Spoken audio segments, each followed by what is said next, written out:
Blair Witch has been rated 15 for supernatural themes, which, I don't know, that's such a nothing, right? So what I'm going to do is have a look at some of the other ratings around the world, see what they've rated this film for, and then discuss those with you. So the US and the UK markets are probably the easiest ones to look at. They've both rated the film based on disturbing images, terror, of course horror, and action, a little bit of mild language as well. So I'll go through and talk about the film just in case you're worried about what you'll expect in terms of the terror and the violence. First of all, the violence actually isn't really that bad. In fact, the classification boards didn't even really think it bad enough to particularly flag it as a special interest or an area of concern. So, and I kind of have to agree, most of the action, the interaction between, certainly between our main cast and the witch happens towards the end of the film.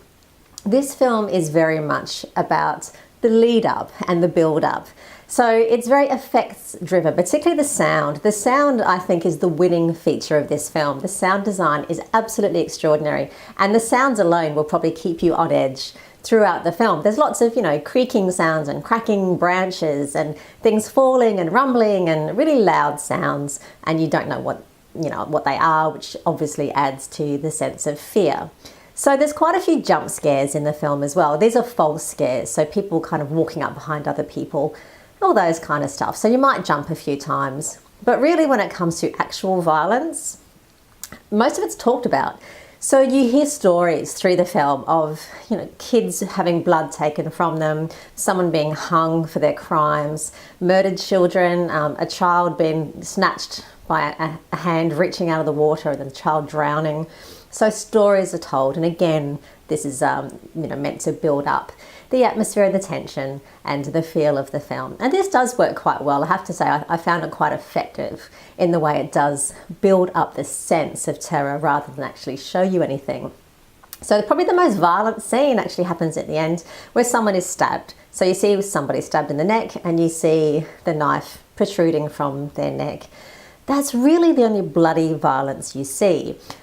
People do get injured. People, are crushed under like a falling tree. Someone is thrown from or pushed from a very high ledge and crashed to the ground. You see a body being dragged away. You see people standing in the corner, and there's creepy things happen. But most of the deaths you don't actually see on screen, if you like. There's claustrophobia is kind of touched on in the film as well. There's one scene set in a very tight tunnel where our character seems like they're going to be trapped in there. So it does play on those claustrophobic fears too. And blood and gore, there's a fair bit through the film. There's a bloody cut, which you see quite a few times, and this bleeds quite a bit, so there's a bloody sock and a bloody leg. Now something is removed from this wound, and it's a kind of a tendrily looking thing, and that's a bit gross as well. You see bloody heads and faces. Blood is, present in the film, but I wouldn't say it's a particularly gory or bloody film. That little episode of body horror when you see something moving inside and taken out of that foot, that leg, that's probably the most sort of, gory part of the whole film. So it's actually fairly bloodless for a horror flick. I think that probably sums up, the violence best. I mean, as I said, it isn't particularly violent. So on to sex and nudity. Now, there was a flag against this film for sex. Honestly, I don't know why. There's no sex in the film. There's some slight sexual references. There's a little bit of innuendo when a girl eats a sausage or a hot dog, and when she eats it, it's vaguely suggestive, but it's kind of funny. Like it's certainly not erotic, that's for sure.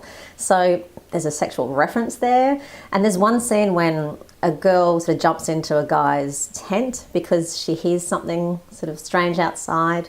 And then when someone else calls over to see if the guy is okay, he quickly sort of says, "Oh, the girl's here, but she's only just arrived," as though he wants to quickly establish that there wasn't anything going on between them. I mean, yippee.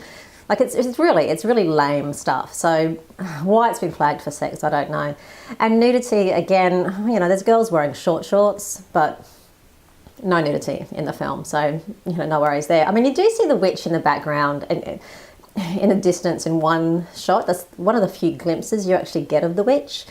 And it appears the witch might not be clothed, but you don't see any genitals or any, you don't even get time to even really see it. So if the witch is fully nude, then you don't really get to look at it. So there you go.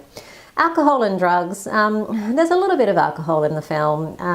There's some scenes at the beginning set in a club, and there's people drinking, so beer and cocktails and spirits and the wine, usual stuff.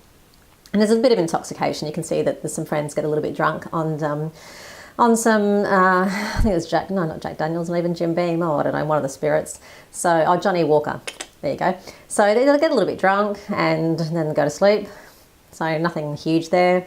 One guy complains of being hungover from getting drunk the night before, but again, that's it in terms of alcohol. There's no drug use in the film. There's a couple of very mild references. One character says, hey, let's go and see what they're smoking, as a bit of a joke. There's no smoking. They're just implying that they might be a little bit off their tree. And there is, one character accuses some other people of perhaps drugging them with sleeping pills.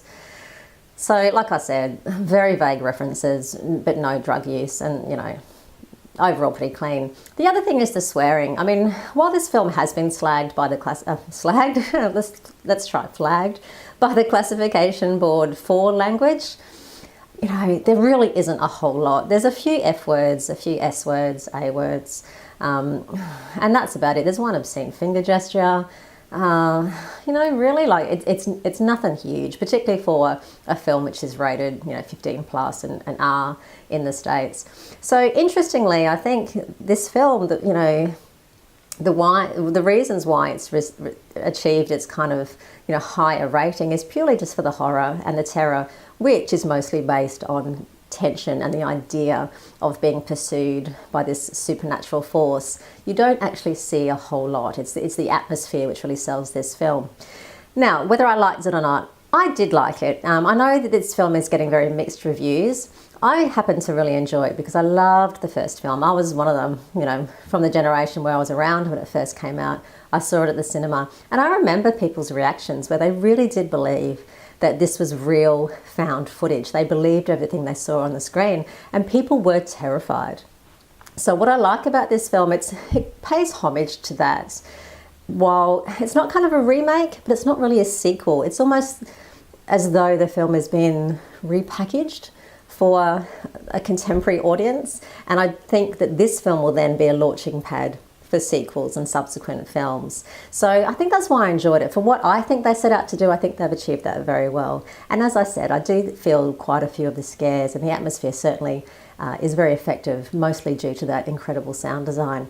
So if you're a horror fan, yeah, you'll probably enjoy it. There's nothing new here. There's certainly no invention going on here. So you're not going to see anything you haven't seen before. But, if you're going to go and spend 90 minutes at the cinema, yeah, you can certainly do worse than Blair Witch. There is a more comprehensive breakdown of the film if you'd like to read more about Blair Witch and the rating. My website is cinemum.net.